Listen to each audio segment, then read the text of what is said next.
Assalamualaikum warahmatullahi wabarakatuh. Halo anak-anak. Gimana nih kabar kalian hari ini? Pasti semuanya baik-baik aja ya. Sebelumnya perkenalkan, saya Dwi Noviana Fitri. Kalian bisa memanggil saya dengan Bu Novi. Halo anak-anak, perkenalkan nama saya Alzara Deurafa Kusmani Putri. Kalian semua bisa memanggil saya Bu Zahra. Halo anak-anak, nama saya Tiara Ening Praja. Kalian bisa panggil saya Bu Ara. Nah, jadi kali ini kita akan belajar tentang menyimak berita. Sebelumnya kalian tahu nggak menyimak berita itu apa? Nggak tahu ya? Jadi, di video kali ini kita akan mempelajari materi secara bersama-sama tentang menyimak berita. Jadi, tonton video ini sampai habis ya. Halo anak-anak, masih ingat nggak kalian dengan Bu Ara? Kali ini Bu Ara akan menjelaskan tentang apa sih menyimak berita itu. Nah, jadi menyimak berita adalah kegiatan mendengarkan atau memperhatikan informasi yang disampaikan melalui media massa seperti radio, televisi, atau platform digital. Untuk mengetahui perkembangan terbaru mengenai berbagai peristiwa, isu, atau topik tertentu. Menyimak berita memungkinkan seseorang untuk tetap update dengan informasi penting dan relevan yang terjadi di sekitar mereka. Halo anak-anak, kembali lagi dengan saya Bu Zahra. Di sini Ibu akan menjelaskan tentang poin-poin penting yang harus kalian perhatikan dalam menyimak berita. Apa aja sih poin-poin penting itu? Nah, poin-poin penting itu mencakup singkatan dari Adik Simba. Kalian pasti nggak asing kan dengan singkatan Adik Simba itu? Jadi, singkatan dari Adik Simba itu yang pertama adalah apa? Apa saja isi dalam berita tersebut? Yang kedua ada di mana? Di mana sih berita tersebut bisa terjadi? Yang ketiga ada kapan? Kapan berita itu bisa terjadi? Yang keempat ada siapa? Siapa saja yang terlibat dalam peristiwa tersebut? Yang kelima ada mengapa? Mengapa peristiwa dalam berita tersebut bisa terjadi? Dan yang terakhir ada bagaimana? Bagaimana kronologi dalam peristiwa berita tersebut? Oke, kali ini Bu Ara akan menampilkan sebuah video berita yang harus kalian simak dan analisis. Pemirsa, Presiden Prabowo rencananya mulai berkantor di IKN pada tahun 2028. Apakah ini artinya semua lembaga terkait akan ikut berkantor di sana? Dalam bahasa lain, apakah pada tahun 2028 ibu kota negara secara fungsional sudah pindah ke IKN di Kalimantan? Untuk membahasnya, pemirsa telah bergabung bersama kami pakar tata kota Universitas Trisakti, Nirwono Yoga, dan juga pakar komunikasi publik Undip, Dr. Wijayanto. Selamat petang semuanya. Kita menuju ke Pak Nirwono terlebih dahulu. Pak Nirwono, ini kan ada rencana bahwa pemerintah akan pindah ke IKN di tahun 2028. Bagaimana untuk kesiapan sarana dan juga prasarana kalau perspektif dari Pak Nirwono? Ya, kalau dari kondisi per Oktober kemarin ya, kita terus kemudian lihat dari kemampuan anggaran pemerintah. Sebenarnya kalau sampai dengan tahun 2028 rasanya masih belum siap secara sempurna ya. Ada 3 persoalan. Yang pertama tentu adalah anggaran APBN ya. Anggaran APBN kita sudah hampir masuk kuota yang 20% kemarin ya, sesuai dengan Undang-Undang IKN. Berarti perlu dipikirkan pembiayaan untuk pembangunan legislatif dan yudikatif. Pembiayaan dari mana? Kemudian tidak hanya gedungnya, tapi juga huniannya ya. Sementara di Kementerian Eksekutif pun sekarang ini kan juga ada perubahan nomenklatur, ada penambahan kementerian, ada penambahan juga Kemenko kan, berarti gedungnya sekarang tentu akan ditanyakan akan bertambah atau tidak. Jadi itu menurut saya perlu waktu ya. Kalau kita bicara bahkan mungkin perlu waktu 5 tahun untuk menyiapkan itu semua.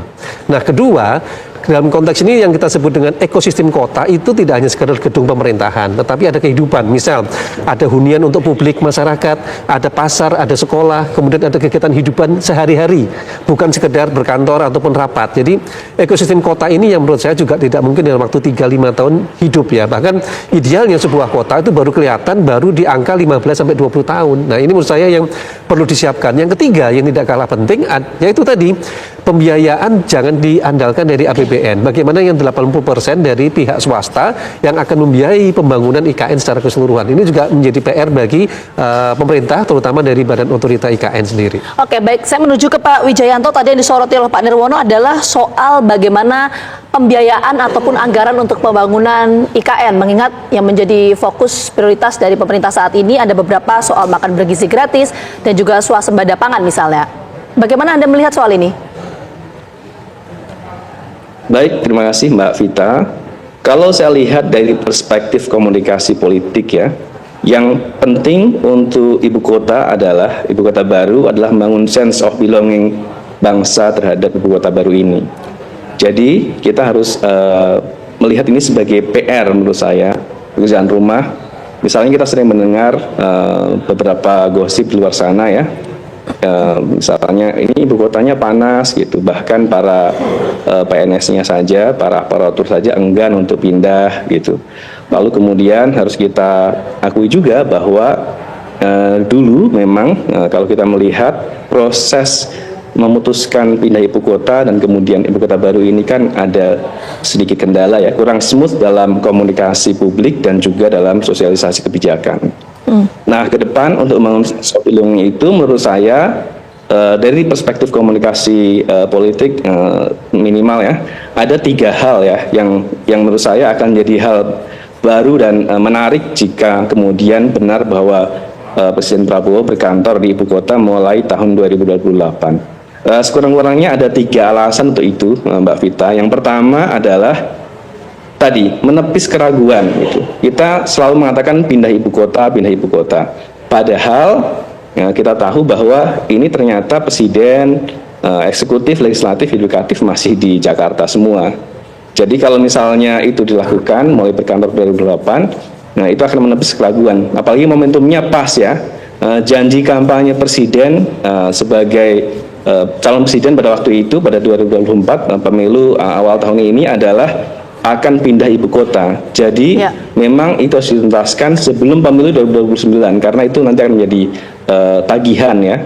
Nah, 2028 adalah waktu yang paling ideal menurut saya karena di satu sisi itu waktu yang paling lama sebelum pemilu 2029. Kalau misalnya kita lakukan di 2025 sampai 2027 mungkin tidak realistis. Itu yang pertama. Yang kedua adalah dari sisi bangunan sebagai bangsa ya. Kita tahu bahwa seperti disampaikan oleh ilmuwan politik Ben Anderson, bangsa adalah satu komunitas terbangun dari satu komunitas yang membayangkan diri memiliki tanah air yang sama, jadi bagian dari bangsa yang sama, yaitu bangsa Indonesia. Nah, saat ini menurut saya belum seluruh elemen bangsa dari Aceh sampai Papua yang ketika bicara ibu kota itu yang dibayangkan adalah IKN atau Nusantara di Kalimantan, masih membayangkannya adalah Jakarta. Nah, menurut saya dalam konteks membangun sense of belonging itu, maka pindah berkantor di 2008 itu akan menjadi satu pesan yang jelas, message secara simbolis yang sangat clear bahwa kami presiden dan juga eksekutif sebagai satu tim ya, lalu legislatif dan yudikatif sudah pindah ke sana. Jadi ketika orang bicara tentang ibu kota yang dibayangkan adalah Nusantara. Nah, yang ketiga, saya yakin bahwa pindah ibu kota ini ketika presiden berkantor di sana akan juga meyakinkan para investor untuk datang lebih banyak lagi dan kemudian juga akan membantu pembangunan ibu kota ke depan. Dan saya tahu bahwa tadi sampaikan oleh narasumber sebelumnya ya, kita tentu saja butuh biaya dan barangkali secara sempurna belum siap. Namun kita tahu bahwa kalau kita belajar dari negara-negara lain, memang itu prosesnya sangat lama. Seperti di Brasilia, ketika pindah dari Rio de Janeiro ya ke Brasilia untuk kasus Brasil itu butuh waktu yang sangat lama. Bahkan tidak hanya cukup 3-5 tahun kalau mau menjadi sempurna. Jadi satu generasi untuk kemudian jadi nyaman. Saya punya beberapa kawan di Brasil, ketika saya berkunjung ke sana. Baru di generasi dia gitu, maka kemudian dia merasa nyaman untuk ke Brasilia, sementara orang tuanya pada waktu itu masih tidak nyaman. Nah, jadi menurut saya ukurannya Mbak Vita tergantung kita mau seberapa level nih. Kalau misalnya mau sempurna tentu masih akan lama. Artinya di tahun 2028 ini cukup ideal, tapi yang jadi pertanyaan adalah syarat apa yang harus dipenuhi kalau pemerintahan ini berencana akan pindah ke IKN pada tahun 2028? Pertanyaannya nanti dijawab, tapi kami kembali hadir usai jeda berikut, tetaplah bersama kami.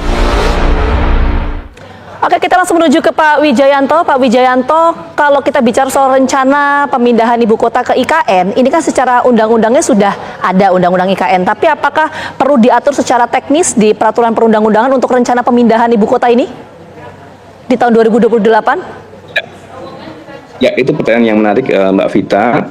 Kita tahu bahwa sudah ada dasar perundang-undangan ya, Undang-Undang IKN yang disahkan awal tahun 2022.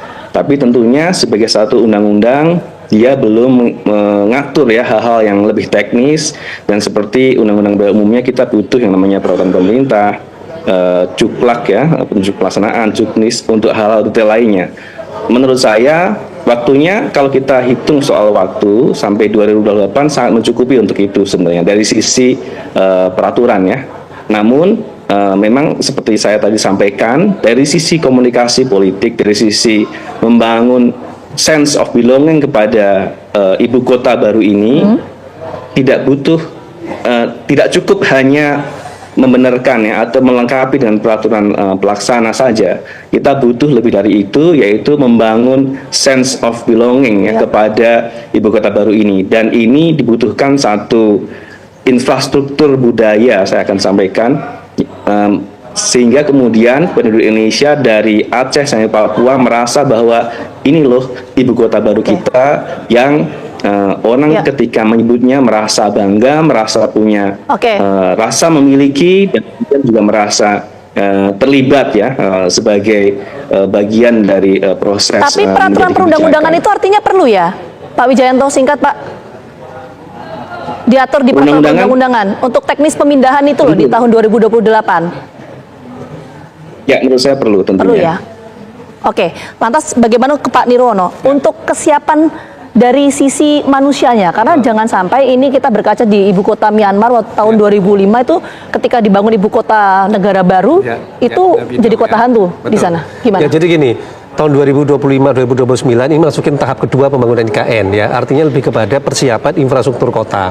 Jadi sampai dengan 2029 sebenarnya ekosistem sebuah kotanya belum jadi ya. Secara infrastruktur juga belum sepenuhnya jadi. Jadi kalau pun nanti 2028 Pak Prabowo pindah, dalam tanda petik ini lebih kepada berkantor tidak permanen ya, artinya kemungkinan besar berkantor rapat dalam beberapa hari tapi kembali ke Jakarta, tidak dalam waktu sepenuhnya kalau melihat dari kesiapan kota. Itu yang perlu dipahami yang pertama. Yang kedua, secara teknis ekosistem perkotaan itu baru tahun 2034-an mungkin baru mulai kelihatan sebuah kota itu hidup ya. Eksekutif, yudikatif, legislatif sudah berkumpul, ASN sudah berkumpul, ditambah ada hunian publik, anak-anak sekolah, ke pasar, ibu-ibu dan sebagainya, baru kelihatan kota itu mulai bergeliat lah intinya. Nah, disitulah baru kita melihat bahwa perkembangan sebuah kota tadi embrionya baru mulai berjalan. Nah, ini kan tidak bisa dipaksakan secara instan sebenarnya. Ini yang mungkin menurut saya catatannya adalah kalau kita lihat tadi ke depan, perkiraan itu baru 2034 kota tadi mulai bisa dikatakan hidup, artinya di 2028 nanti lebih kepada sebuah kota tapi dalam tanda petik belum kota yang utuh ekosistem. Oke, jadi berkantor saja ya, kurang lebih seperti itu. Baik, terima kasih banyak Pak Nirwono dan juga sebelumnya Pak Wijayanto sudah bergabung bersama kami. Nanti kita sama-sama menunggu bagaimana aturan teknis mengenai rencana pemindahan ini. Sekali lagi terima kasih atas waktunya sudah bergabung bersama kami. Sehat selalu. Nah, kalian kan udah menyimak video berita sebelumnya. Sekarang tugas kalian adalah menuliskan pokok-pokok berita sesuai dengan apa yang sudah dijelaskan oleh Bu Zahra. Yang kedua adalah menuliskan isi berita. Dan yang terakhir adalah memberi tanggapan kalian masing-masing tentang berita tersebut. Jadi, sistem penilaian tugas kalian dalam menyimak berita kali ini yaitu ada dua aspek. Yang pertama ada aspek kebahasaan yang meliputi nada atau irama, lalu ada diksi, dan yang terakhir struktur kalimat. Yang kedua, aspek non-kebahasaan yang meliputi penguasaan topik, keberanian, penalaran, dan gerak atau mimik. Nah, sebelumnya kalian kan sudah menonton video yang telah kami berikan. Selanjutnya, kalian harus mengerjakan tugas yang telah kami berikan dengan semaksimal mungkin untuk mendapatkan nilai yang memuaskan.